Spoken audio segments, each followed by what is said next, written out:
Khamgaon railway gate परिसरात पतीने केली पत्नीची निर्घृण हत्या। आरोपी पतीला पोलिसांनी ठोकल्या बेड्या।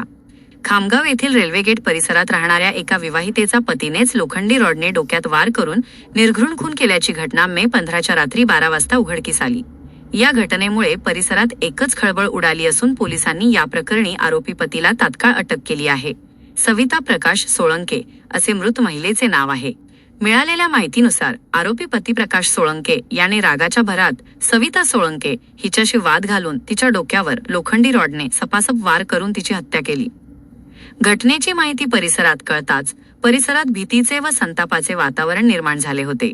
या प्रकरणी शहर पोलिसांना माहिती मिळताच पोलीस स्टेशनचे ठाणेदार रामकृष्ण पवार आपल्या पथकासह घटनास्थळी दाखल झाले।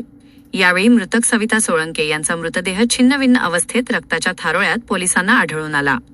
पोलिसांनी घटनास्थळाचा पंचनामा करून तातडीने आरोपी पती प्रकाश सोळंके यास अटक करून पोलीस स्टेशनला आणले। यावेळी पोलिसांनी नेहमीप्रमाणे मदतीसाठी रुक्माई फाउंडेशनचे अध्यक्ष खामगाव रत्न संजय खंडेराव यांना बोलावून घेतले।